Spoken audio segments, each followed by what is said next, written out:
of the main focus of this conversation, Dean Quelch. Dean Quelch, so you moved to Hawaii, then you went to Western Ontario, then you went to Harvard, then you move around. Now you're the Dean, University of Miami, Provost, Herbert School of Business. What is inside of you that push you to with discipline to exceed to excellency, and how can you love to move around so much deeply? And tell us a little bit about your human component. Yeah, so I think I would answer that in two respects. So I think it was very fortunate for me as a 6-year-old child to go to Australia. Yes. From England. So my father and our family were sent by the British Air Force to Australia for 3 years. And, you know, if you go halfway around the world as a 6-year-old, you're really a global citizen without knowing it. And that obviously occurred long before globalization was fashionable. But I think it really enabled me to understand how to relate to other cultures, how to adapt to other cultures, how to embrace other cultures. And, you know, that's one of the great features of University of Miami Business School, is that we are an extremely multicultural group of students and faculty as well, with maybe 20 or 30 nationalities represented on our faculty. So that's really the travel side of the answer. And you know, as far as excellence is concerned, I was just very fortunate. I had you know, wonderful parents who invested a lot of time in my education and in helping me do well as a student. And you can't really substitute for good teachers and good parents together. That's sort of an ingredient mix that usually has good consequences. Good. I see Carlos Rengifo. He just joined us. He works for a bank, and he's a parent of 2, one in high school and one in college. Right now, he has both children at home. So here it is. And I had another question here for small businesses. What is the future of education?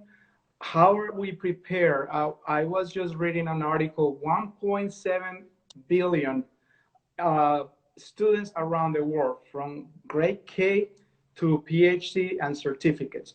Right now, the world is teaching 17% of that population, the 1.7 billion, online. By the year 2025, 50% of that population, it will be online. So students are fatigued, parents are fatigued, teachers are fatigued with this social distancing. What message do you have, Dean Quelch, for a father like Mr. Rengifo that is watching right now in terms of education? What are you guys adjusting with this new environment? Mm-hmm. Yeah, so obviously we had to take all of our classes online, and we had essentially 2 weeks to prepare to do that.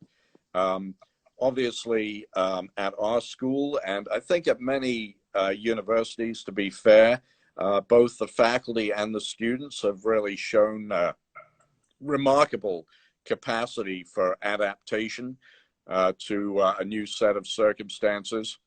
And I would say that relative to the number of complaints that I thought we might be receiving from students and from parents, for that matter, regarding our online tuition, our faculty have really, you know, performed remarkably well, and there's been pushback in that regard. I mean, they are very dedicated to teaching excellence in the classroom, and they simply take that value system with them into the online delivery environment. So I would say 2 things, though, in addition, if I may. I think you're absolutely right that the novelty effect has kind of worn off in many households. And, you know, also among our own teachers, you know, to some extent, the novelty effect has worn off. They've proven that they can do it, but, you know, they would really love to get back together in the face-to-face environment. But I do think, secondly, you're going to see an accelerated shift to more online delivery. So whatever the curve in favor of online looked like before the virus, it now has taken a step change, and there's going to be more, relatively speaking, more online delivery. But I would say we at the University of Miami, you know, we have this wonderful Coral Gables campus. It's absolutely beautiful, as you know. Yes. And we think that there's always going to be a market for the 4-year residential private university experience. And even with adaptation to online and the importance of online as part of life's work, that's going to be part of life's work from now on. But yes, we still think that the 4-year residential campus experience is something that a lot of parents are going to want for their children, and the children are going to want to come as well. Absolutely. Dean Quelch, you've been in management positions almost all your life, from when you were at the London Business School, then you moved to Harvard, then you went to China, then you came back to Harvard, then you are now the Dean and Provost at the University of Miami. I love the message that you sent about the 7 C's. A lot of people haven't heard, even though I check your YouTube, thousands of people have seen the 7 C's. I've been fascinated. I run a small organization, and I run through the list of 7 C's with the whole team. Tell us a little bit about your 7 C's and an advice that you can give to everybody that is watching, please. Yeah, sure. So I think it was maybe around about four weeks ago, I recorded a 6-minute video that basically summarized 7 principles of leadership to navigate through a crisis. And all of the 7 principles, they start with the word C. So I'll just run through them very briefly for you if anyone on the call wants to jot them down. But you can go on the bus.miami.edu website and find it there, or find it on my LinkedIn page, or find it on YouTube. Very easy to find. Yes. So the first C is calm. In a crisis, any leader has to remain calm. People are looking to you not to panic, but to help them through the storm. Then number 2 is confidence. You have to be able to project confidence to stakeholders that you are going to be able to help them survive. And you have to give that confidence. So being calm is not being like still water. It's having a sense of urgency, but not a sense of panic. Then number 3 would be communication. In any crisis situation, you have to communicate very frequently, more frequently than usual, because there'll be a lot of anxiety, there'll be a lot of rumors that potentially can circulate if you stay silent. So communication is very, very important. Number 4 is collaboration. At a time of crisis, that's not a time for you to think that you have all the answers. That's the time for you to reach out to everybody in the organization and ask for help and support and ideas. And then 5thly is community. You know, we all live in communities beyond our factories or beyond our office buildings. There are people out there, and particularly given that the virus is spreading via contagion, very important that we as leaders model the behavior that is appropriate as an example to all members of the communities that we are part of. Number 6 would be compassion. So this is not necessarily that obvious, but at a time of crisis, you know, you or I may be very resilient. We may be tough guys. We may be able to handle it, but within our organizations, there are many worthy people who maybe don't have the same ability to survive that easily. Maybe they have parents at home that they are looking after who are vulnerable to the virus, and therefore their anxieties are heightened.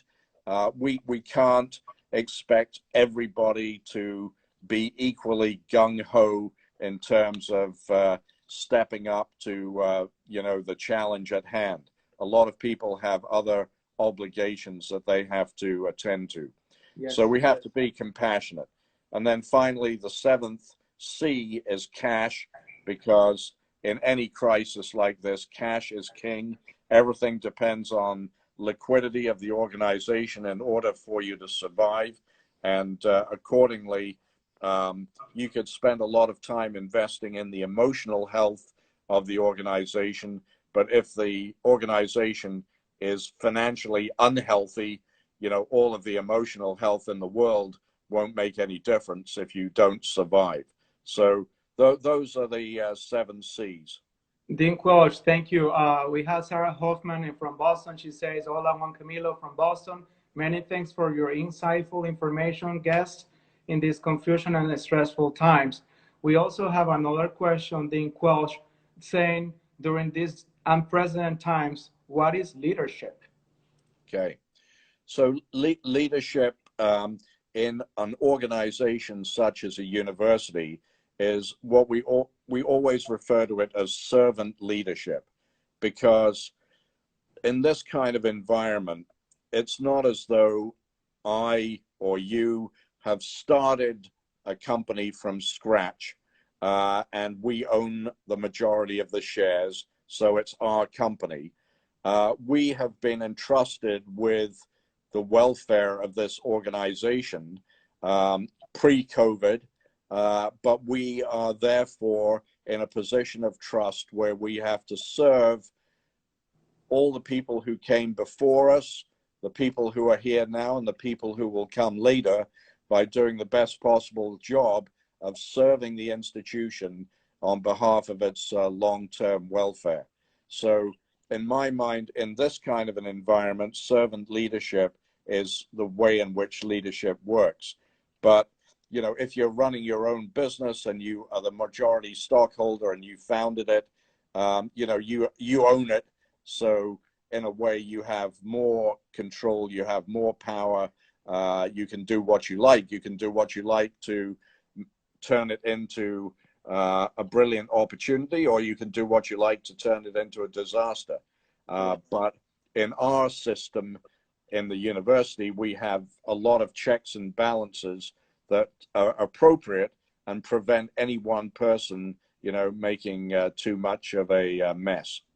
Correct. There is another question here about what's your projection on small businesses? What's your forecast on small businesses here in the United States and around the world? Well, it's a fantastic question. And I want to just answer it in a very unusual way. Okay. I'm going to tell you that some of the greatest businesses in the world were founded in the middle of recessions. Okay. Steve Jobs founded Apple in the middle of a recession. Jack Bogle founded Vanguard Mutual Funds, one of the biggest companies of its kind in the world, in the middle of a recession. E-Trade was founded in the recession. People were fed up with losing their money with stockbrokers, so they wanted an alternative. They wanted something like E-Trade that gave them control and a very low transaction price per stock trade. And even if you look at the Great Recession of 2008, a company that might be well known to quite a few people is Instacart. Yes. That company was founded in the wake of that recession.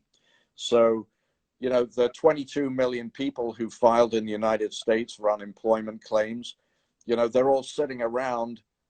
Some of them are drinking more than they should, but a lot of them are probably thinking, hey, what can I do myself in the United States to start a new business out of this debris that's going to add value, that's going to make a difference and be popular with customers. So a lot of businesses will fail.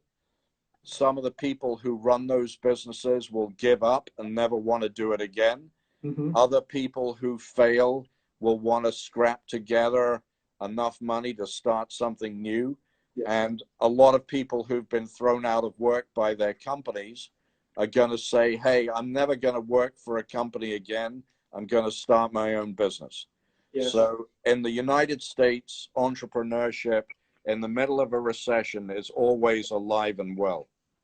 Correct. And we have here, I wish I knew the name, but it says, the Renaissance is coming when it's all said and done. So I want to move into something really, really interesting here, the future. And you got me thinking, and I've been telling my team, my colleagues, I say 1.7 billion education learners in the world, 50% are going online in the next 5 years. So what are we doing as an organization?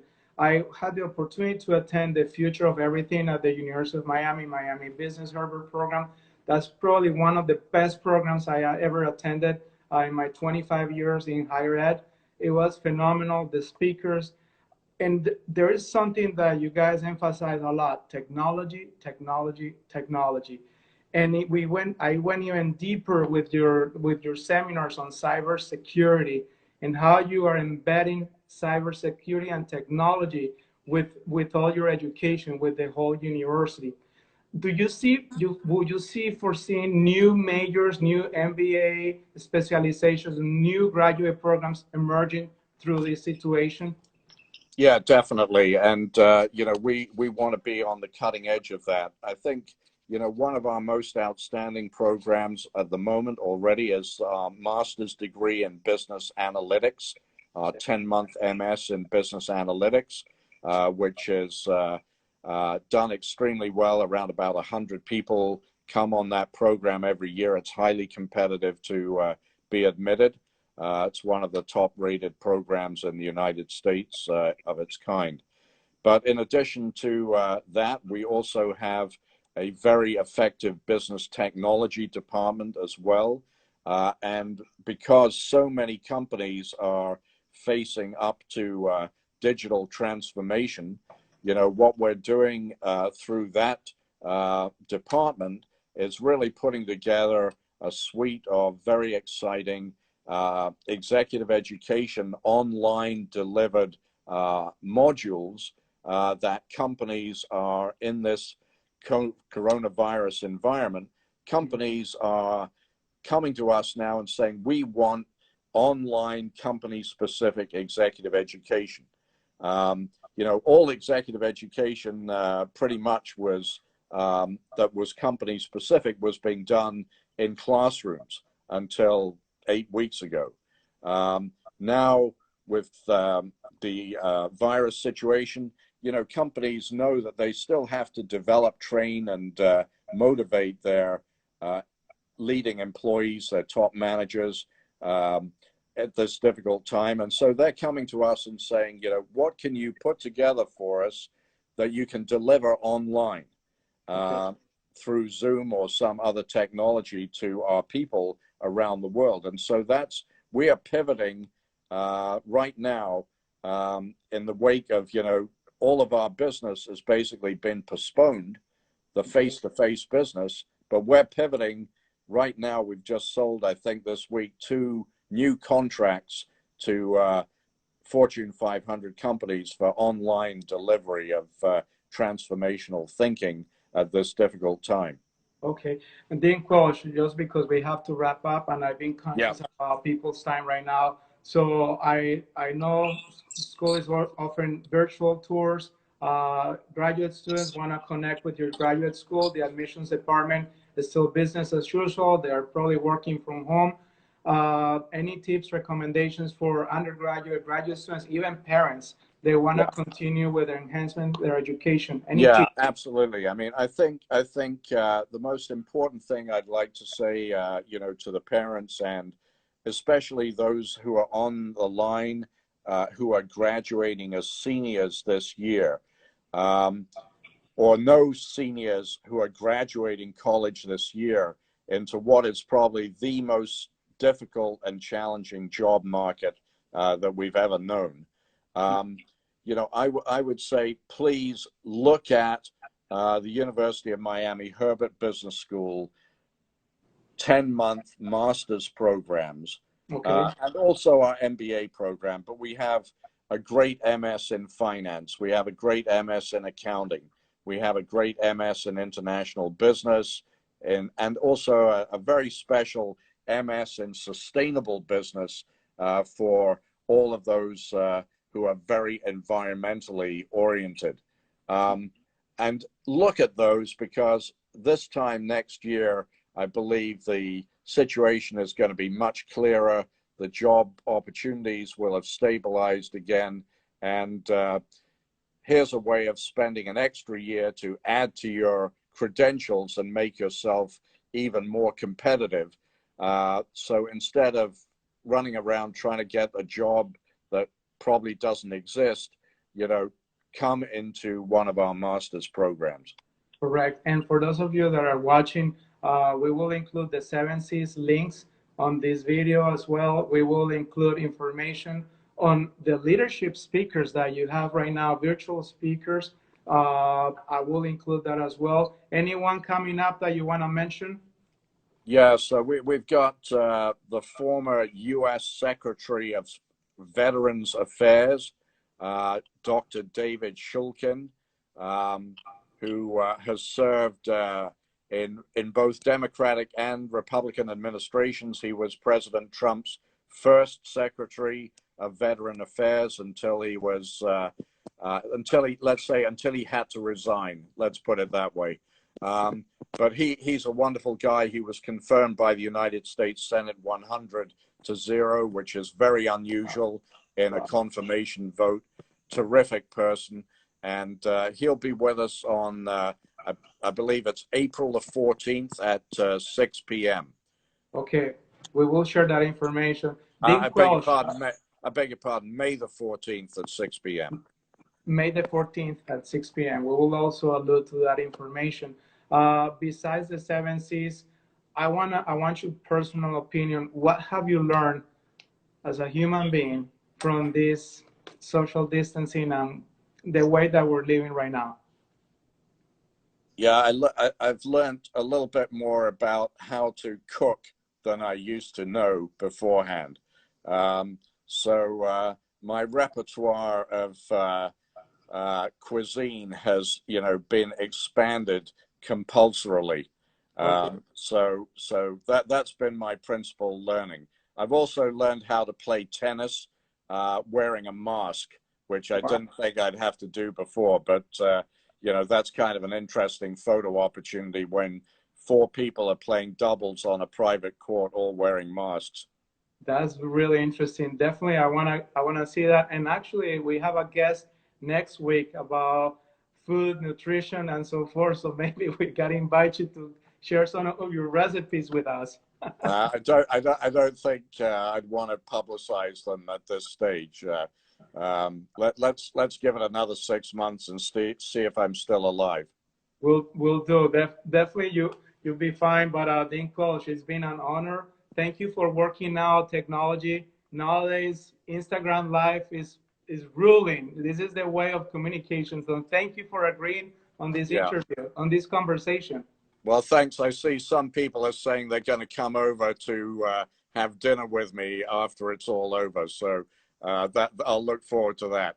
So thanks, Juanco. Thank you. No, thank you. Stay safe. And now, since you actually started the live, you just got to press end, and we're done. All right. Thank you so much. Be well. Thank you. You too. Bye-bye. Thank you. Bye-bye. Bye, everybody. Bye-bye.